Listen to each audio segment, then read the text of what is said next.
It's terrifying. And run away, and you're walking around. Sorry, what is run away,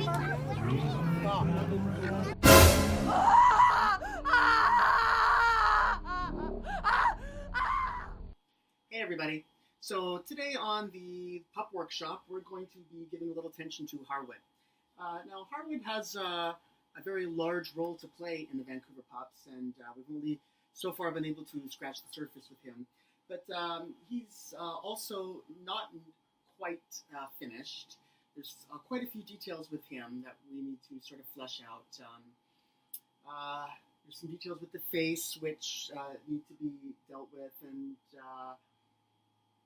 so today we're going to be working on Harwood's what I call dead right arm, because the way the puppeteer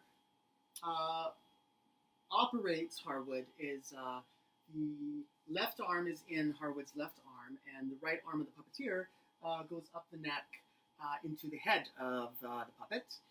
And the right arm really has nothing inside of it and just kind of lays there dead unless you have another way of dealing with that.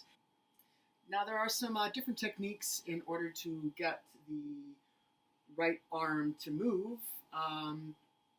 You can certainly have a second puppeteer operate the arm from the other side. There's also a popular method where a hook is placed under the chin of the neck and a string is passed from one hand to the other, and the puppeteer moves the left arm up and down, and the counterweight of the right arm will move through the string that goes up. Now, I did do a test of this method with Harwood, and it did work. I'll try and show the footage here if I can. And yeah, like I said, it certainly did work, but I wasn't very happy with having the fishing line so visible.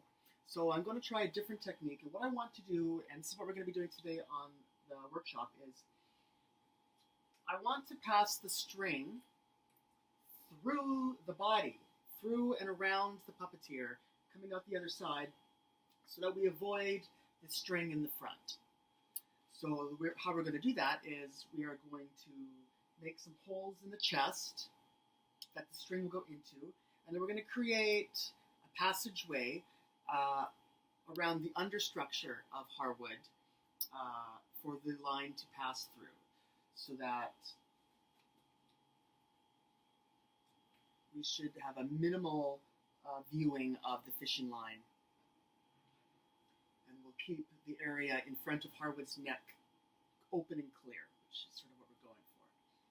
So let's get started on that. The first thing we're going to do is make some markings on the chest of where we want the line to enter and exit on the other side. And we've got to also make the same indication on the understructure. And then what we'll do is I will take the outer layer off, and we'll take a look at the inside, and we'll do what we have to do. And I think that should be good. We should be able to do this under an hour. So let's get started. So basically, I'm just going to make a little indication here of whereabouts I want the line to come in and out of. So it looks like the hands at the top, you wouldn't want the hands to go any higher than I would say that. So the chest and belly fur panel here is a pretty good indication of how high I want them to go. So I think we'll make some indications right around here. Oh boy. Right around here, I think.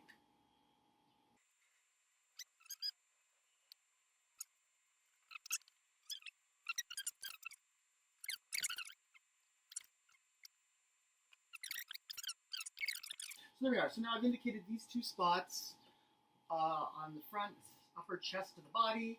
We're going to add some holes there, because that's the spot where the hand can come right up.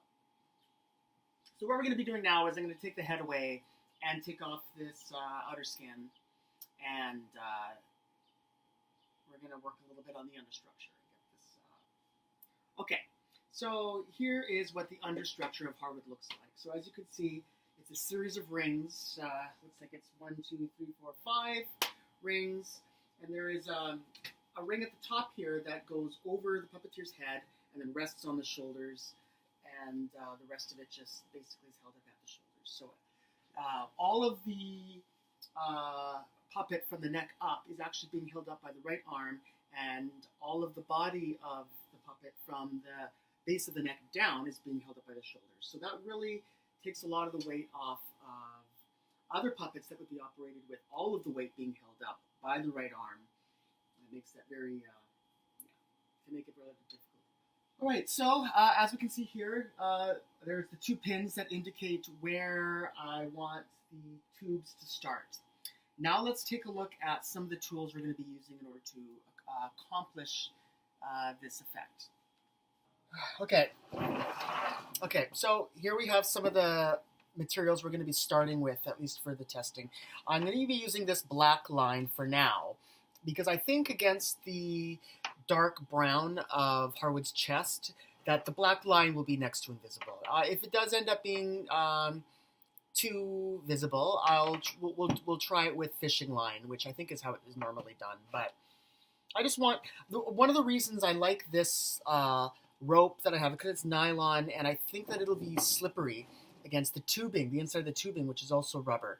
I'm worried about the fishing line gripping on the inside of this tube, but this is the tube that I got, and it was just an old, it's like a garden hose that I got at the Looney store, and it's made of like sort of a weird plastic, and I think that, yeah, I think it'll slide nicely in that, so we're going to just try this, but we don't need all of this, we just need a small part, probably about that much, to just go around the top part of the understructure. So that's it, plastic tubing. We have these, I don't know if I'm going to need these toggles yet, because I had an idea that there could be a way of locking things. Anyway, I'm not sure about those yet, but we have a hammer here with some grommets. These are sort of a dark brassy colored. These are the closest thing I could find to chocolate brown in grommets. So we're going to be using that with our little tool here to put in the 2 holes in the chest, so that we put these grommets in, and then that should prevent any fraying. And this is this is just some scissors that I use for cutting. I don't use these for fabric or paper. I basically use these for cutting weird materials like bones in the kitchen, or I can even cut some thin wires with this, and I'm going to be using this to cut the plastic tubing. So that's it. Those are the materials we're going to be using. So now let's okay, so I'm just going to get an idea of how much of this I need. I think it might just be easier to use my tape measure. So let's say we need, I would say we're going to need about, looks like it's about 33 inches from each pinhead to pinhead, 33 inches. So maybe we'll just go with 30. Oh no, I'll go with the full 33. Let's do it. So, take this. And we're going to mark 33 inches and cut. This doesn't need to be too precise. There it is. That's all we needed.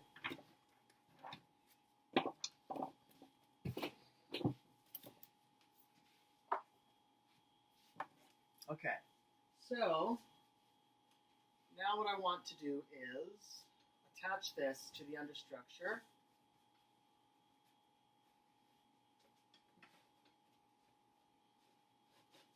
I just realized on the back here, there's you see the shape. I wanted Harwood to sort of have a belly shape more than just a round, completely round shape. I wanted him to have more weight in the front. So I had added this bit of bias tape here on the back to minimize some of the distance between a few of the rings in the back, to kind of lift it up a little bit at the back there, and yeah, sort of give it that belly shape. And it works really well. But I just noticed that I can actually pass this tubing through that loop So that's really helpful. And it almost just stays in place. Look at that. That's pretty amazing. Yeah. So that's it. So basically what I'm going to do now is I'm going to get some line. And I'm just going to like whip stitch all the way around the back of this, just to basically, I think that'll be enough to hold it in place, and if it isn't, then I'll eventually in the future just pass along maybe some hot glue or something else to kind of hold it in place. But let's just do a quick whip, like I said, a whip stitch around that, and I'll just fast forward to that.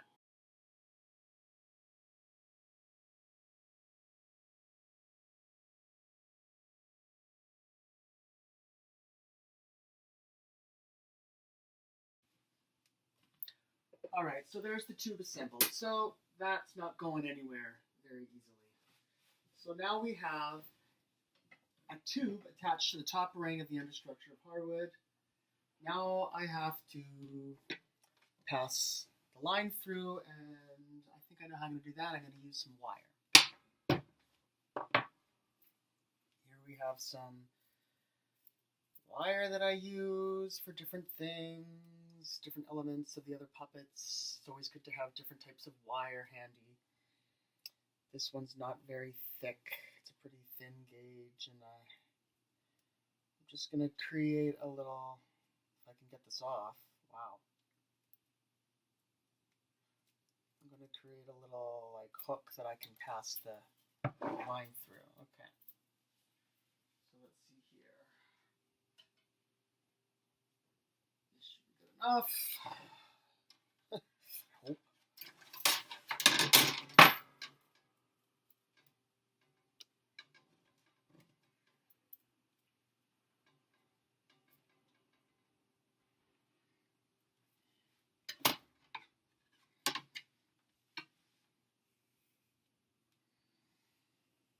Straightening out the wire as much as I can.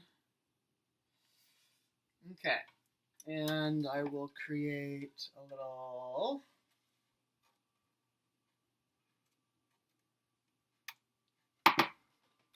loop like that.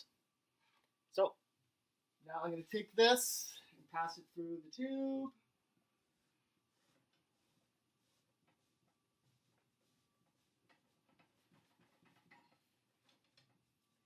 And there we go, piece of cake. It worked like a charm. Okay, so now I'm going to take the black line.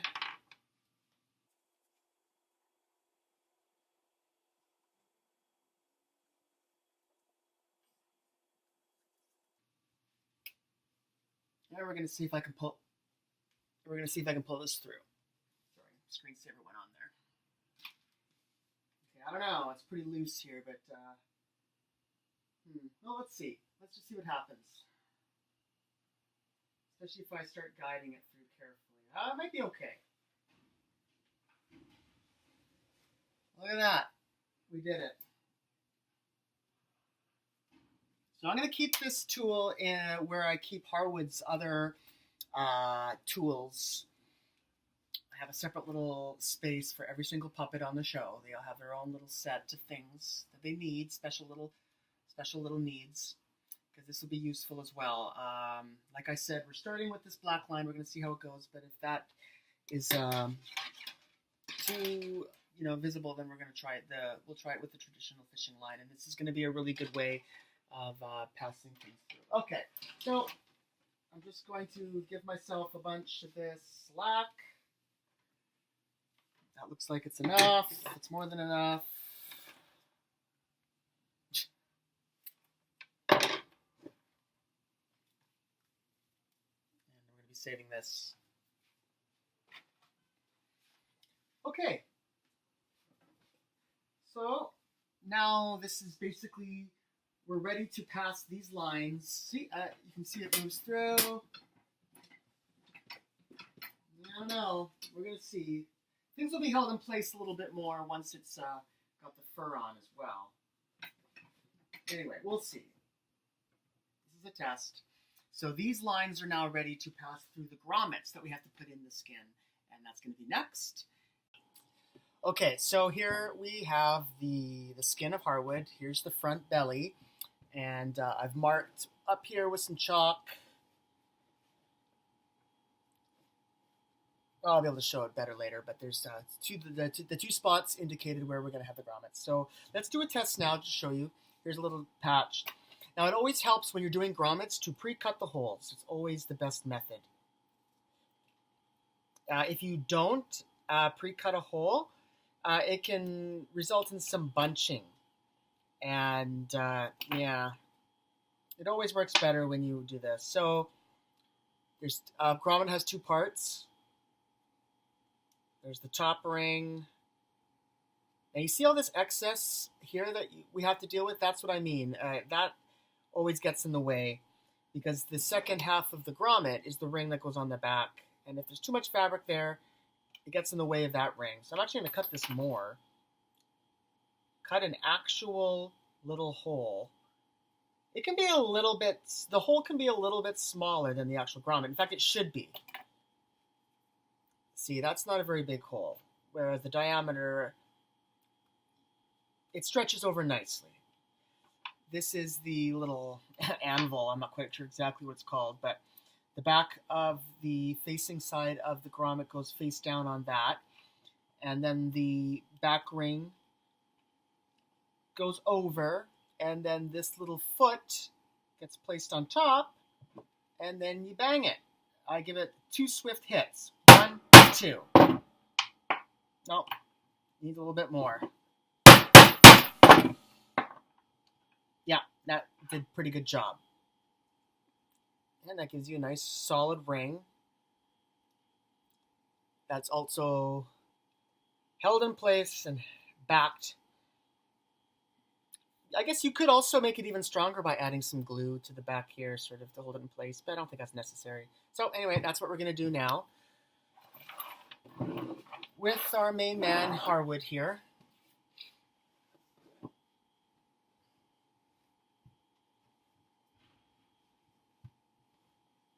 So here's one spot here.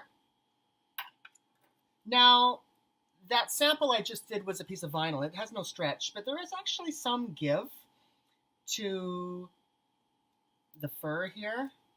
So I'm going to cut this hole really small. Like half the diameter of the grommet. See, I hardly took any out there. Because I think that'll be good enough to poke this grommet through.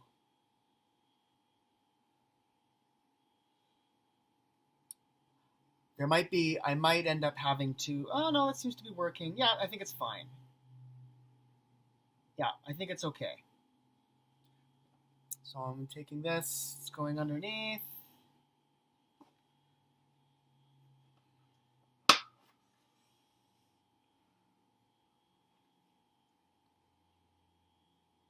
Okay.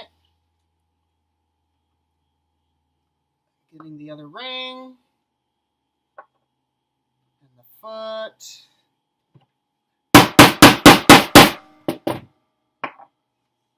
Really flatten that grommet so it holds it in place really good.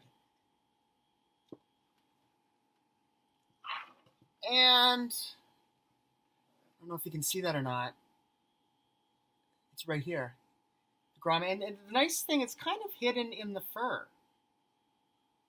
So that looks pretty good. I'm a little worried about it showing, but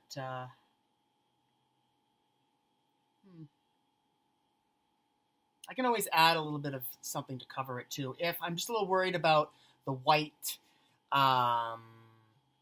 understructure kind of poking through this. But yeah, we got lots of fur. We can always just cover it.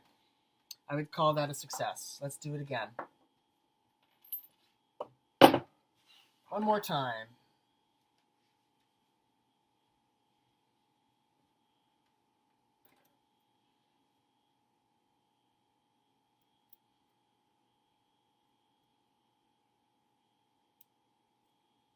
Cutting a little piece out. That's all I'm taking.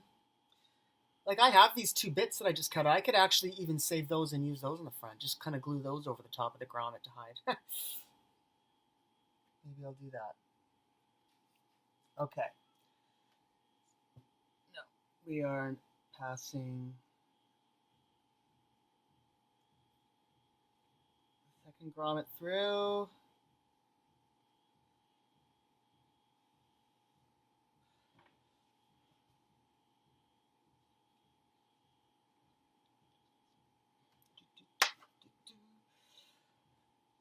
And put that ring in the foot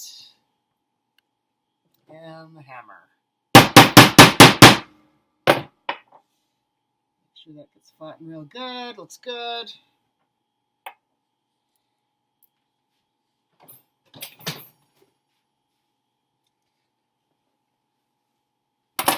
Alrighty.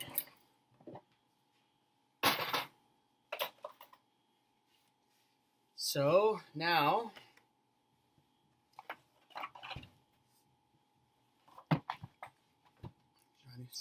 here's the front of Harwood's chest.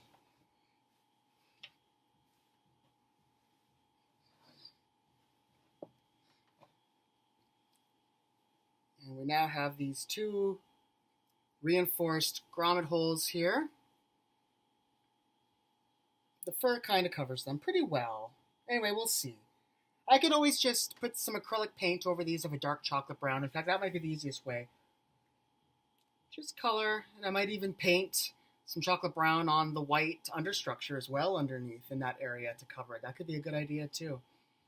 But I'm not going to worry about it too much for now. I knew that there would be, I could have done some smaller grommets, but yeah, it's fine. Whatever, I'm not worried about it. So now we're going to put this back over top of the understructure and continue to feed the string now through these. And then we're going to indicate the length of line that we need between the 2 hands. And then we should be just about done. Great, let's go to it. Okay, well, I haven't put the head on yet. Yeah, now I haven't put the head on yet, but I have passed the black rope through, and the first thing I've noticed is that it's quite difficult. It's I'm pulling. I don't know. I'm a little concerned with how difficult this seems to be. I think the location of the grommets is good. They seem to be in the right spots.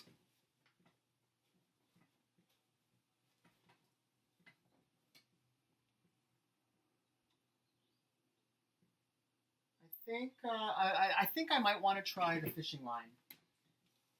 I think it might work better. I mean, it is moving, but it's not happening very easily. It might be easier with the fishing line. So let's try that. This shouldn't be too difficult. I can just lift the belly here, pull the understructure down. I should be able to get access to this. Easy enough. I'm just going to pull this right out because I don't think it's going to work. Yeah. So we're getting my tool back.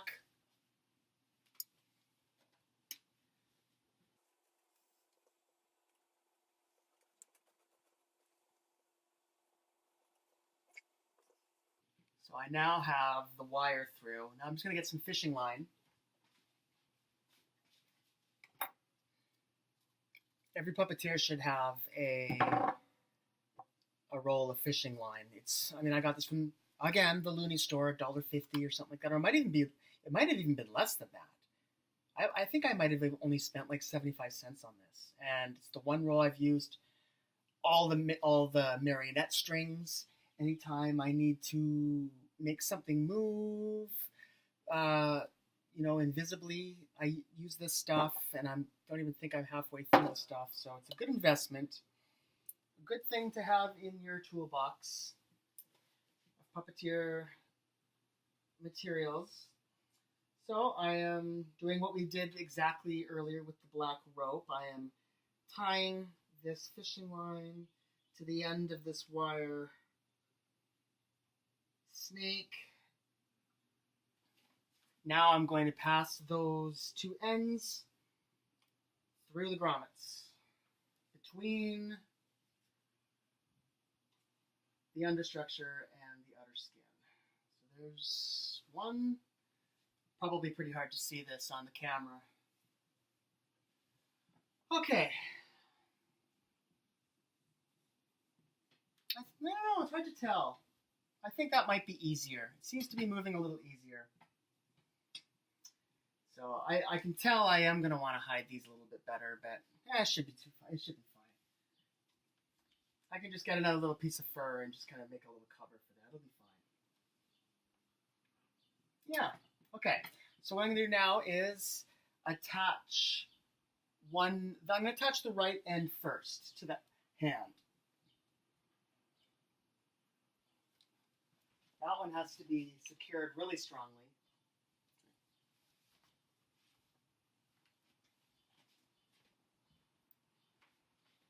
Well, they're both going to have to be attached strongly.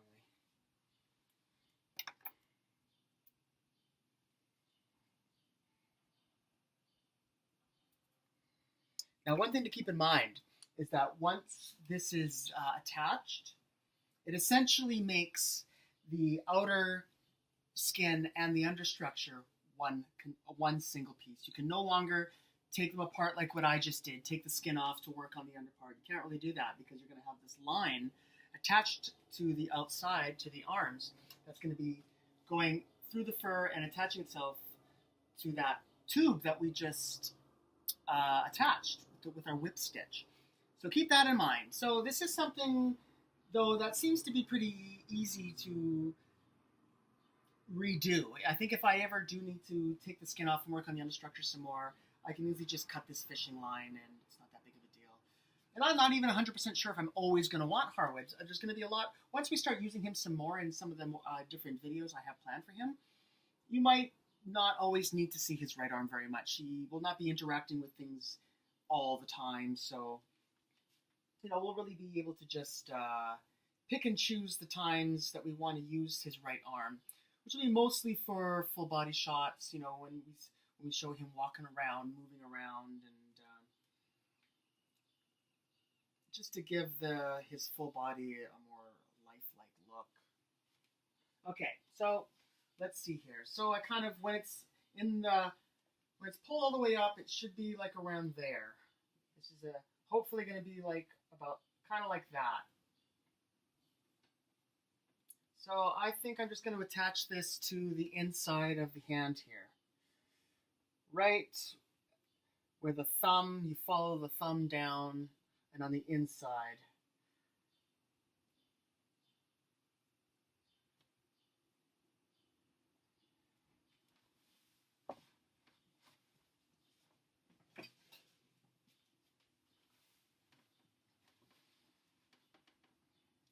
Like this. And I am attaching fishing line to the inside of the right wrist. There we go, that should be pretty good.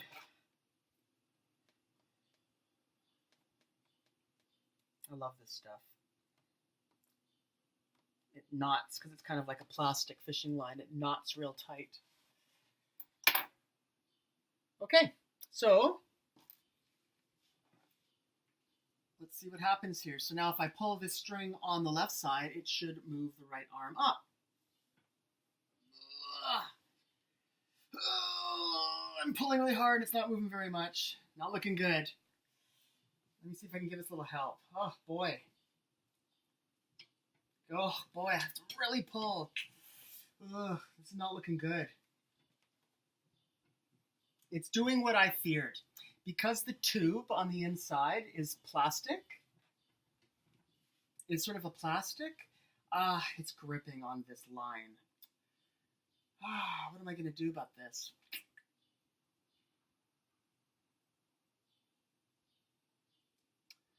Well, I have another idea.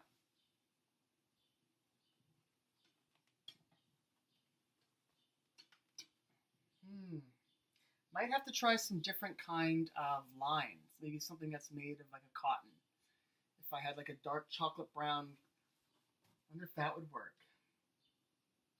Like or a really long shoelace. Ah, it's because I used that rubber tube from the back. If it was a metal tube, I doubt this would be happening. Didn't want metal though. Yeah, well, we're gonna have to. That's gonna have to be our next step. It's going to have to be.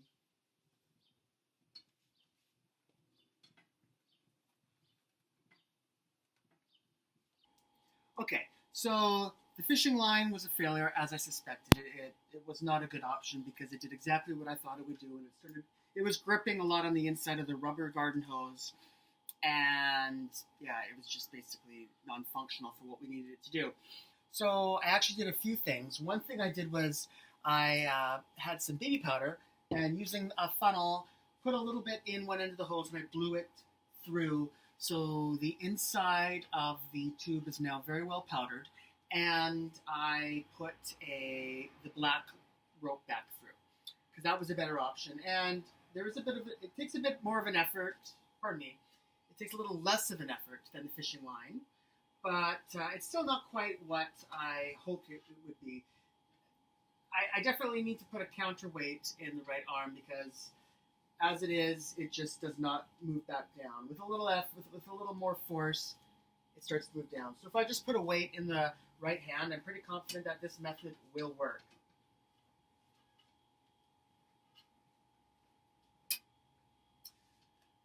The other option I'm contemplating is I might want to reduce the amount of friction on the tube, and the best way to do that is to use another material.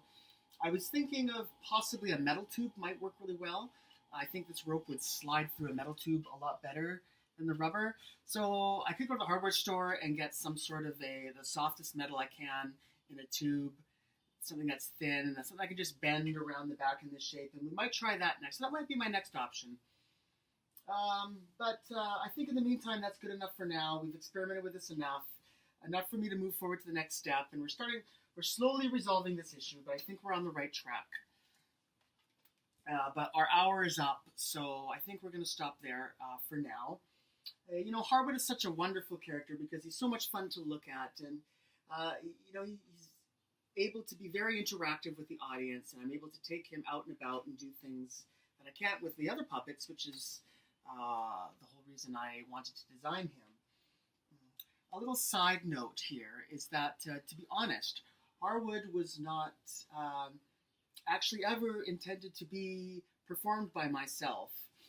I'm only 5'4", and Harwood was actually designed to be operated by a much taller puppeteer. So if you are living in the Vancouver area and you're a performer or another puppeteer of some sort and you're interested in getting involved with the Vancouver Pupps, please send me a message, and perhaps you would be a better candidate to operate Harwood than I would, because I would much rather be on the outside of this puppet seeing the show come together than inside this thing. It is a difficult puppet to operate, but it's also a lot of fun. So if that's something that's you might be interested in, send me a message. So thank you everybody for watching. If you haven't already, please subscribe by clicking down below and give this video a big thumbs up. And we will see you next time on the Vancouver Pupps workshop. Thank you very much. Exactly the same thing, but